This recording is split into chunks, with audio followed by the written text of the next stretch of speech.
Now, I recently talked about polling that indicates that a majority of Americans want Donald Trump to not destroy the ACA, but to actually work with the Democrats to try and fix the ACA. Turns out a majority of Democrats and independents and Republicans do not want a repeal of the health care bill, nor do they want the GOP replacement plan put forward by the extremely right-wing Freedom Caucus. They looked at that and they were like, "Ooh, boy, that bill sucks, dude. We do not want this." So now what's the White House going to do? They're going to try and repeal and replace Obamacare again by negotiating with the Freedom Caucus, the extreme right wing, to try and pass Trumpcare. Of course. Now, The Hill is reporting that White House officials have presented an offer to the conservative House Freedom Caucus earlier this week. They see as this week as they seek to revise the Obamacare replacement plan. Mike Pence and other White House officials presented an idea at the Freedom Caucus meeting to allow states to choose to apply waivers to repeal two Obamacare regulations that conservatives think are driving up premiums. Now, these two regulations detail Obamacare's essential health benefits, which mandate which health services insurers must cover, and community rating, which prevents insurers from charging sick people a higher premium. Now, conservatives have previously called for the bill to repeal those regulations outright, but the deal now being discussed would give the states a choice by allowing them to apply for a waiver from the federal government. So let me explain, okay, why this is a bad idea, and first what they are, and then why it's a bad idea to get rid of these. Okay. So now, community ratings, as they explain, prevent insurers from charging sick people higher premiums. Meaning that if you get insurance and you get cancer, well, your premium won't skyrocket to the point of where it's unaffordable. Yes, it might go up a little bit, but it can't go up past a certain point to where you can no longer afford it. These community ratings say you've got to stay within this certain range. Okay, that's good. Now, that means that your premium will still be affordable, by the way. So as you get treatment, which is also expensive. Now, conservatives seem to argue that this is bad. They think this is a bad thing. Well, if we don't charge sick people exorbitant premiums, well, that means everybody else's premiums go up. While that is sort of true, that's kind of how insurance works. Now, healthier people, for example, they pay into the pool so that sick people can afford to also get coverage and treatment. Now, if you eliminate community ratings, your cancer patient, for example, well, they can no longer afford their health insurance. They have to drop out, and then they die. Sad. I mean, look, what are you supposed to do? What are you supposed to do when that happens? Say they remove those community ratings.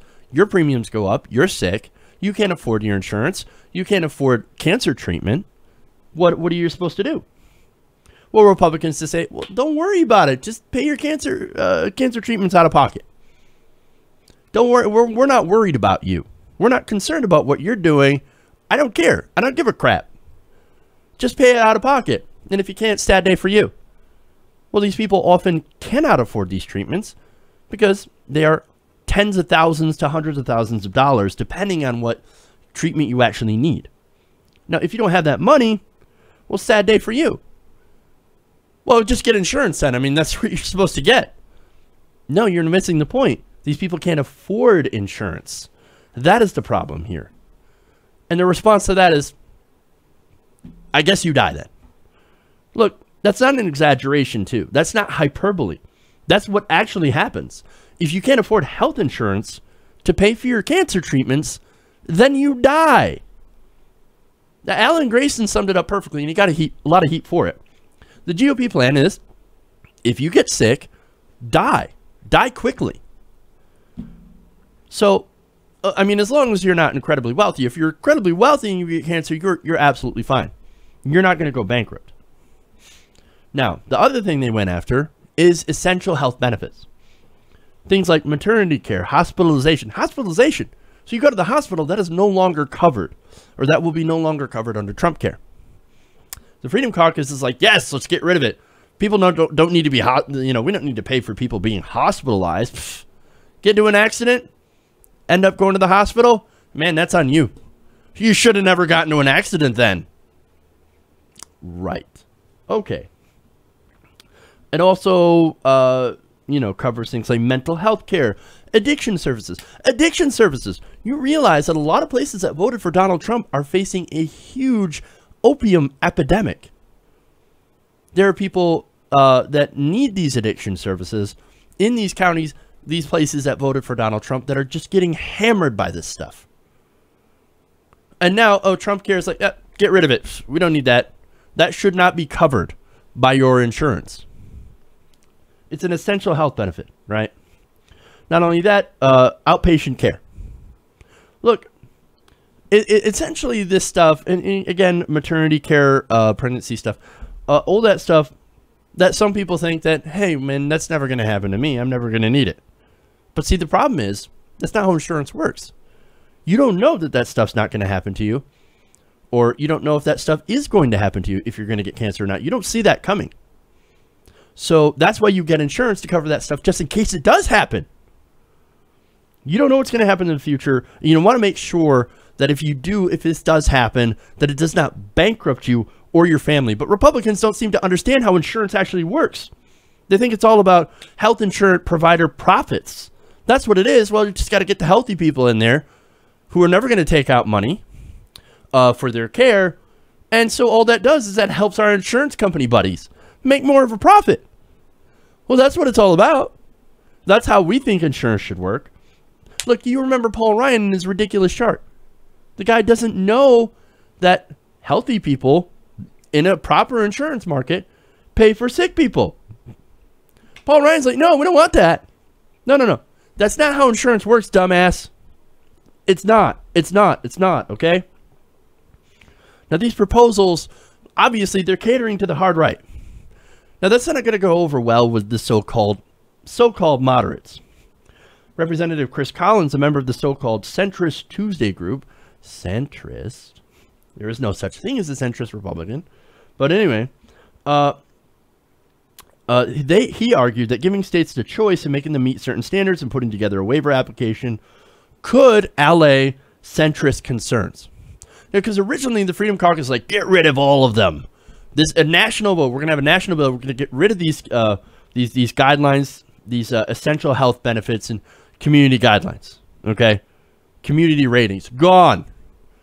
Well, now the so-called centrists are like, that we think that might be a little too harsh.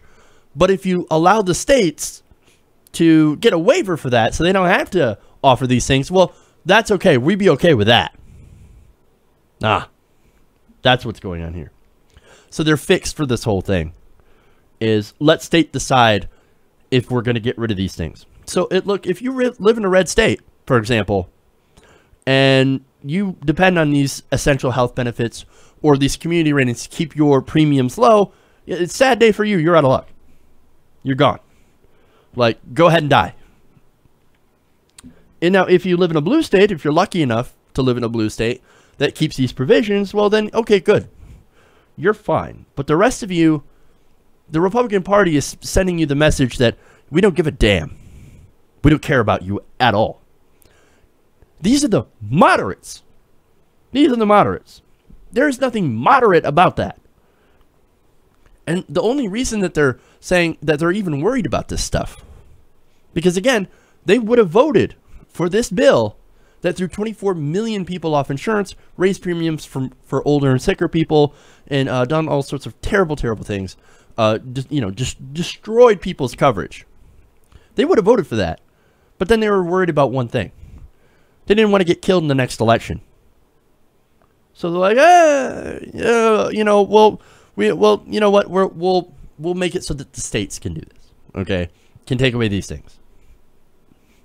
There's nothing moderate about that. Right now, what we have is right wing and extreme right wing. The people that want to give you absolutely nothing and have no health care to go back to the bad old days before the ACA.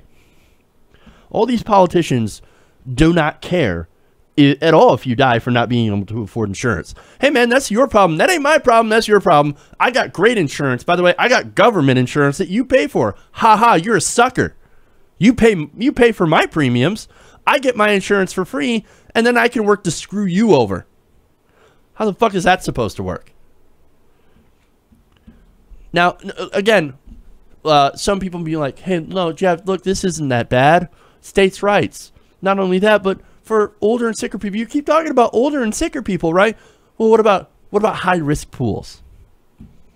That's one of their plans, right? You know what? We've tried that before. Back in the times before the ACA, you know what happened? Premiums within high-risk pools became too high, even with government help, for most people to afford. Again, the cost, right?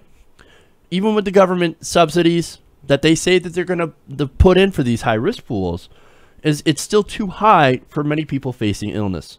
And then, of course, what comes along with that in the bad old days was lifetime caps on coverage. That, again, something that they want to roll back. Meaning, what's a lifetime cap? That means essentially, once you've hit that cap of spending, you are done. If you're in the middle of treatment and you hit that cap, you hit that lifetime limit, which of course used to happen all the time, you're fucked. You're essentially gone. You got to go through your savings if you're lucky enough to have them. I know a lot of people who do not have them. You might have to go through other people's savings. I mean, your family, your friends, anybody you could borrow from. Banks, borrow money from the banks. Your house, bankrupt yourself, bankrupt your family, sell your home. And if you still need treatment and you still don't have any money, you went through all of your different options and you still need treatment, guess what? You die. That's it. There are no good options here. It's a disaster. These are the changes that they're making in this new bill.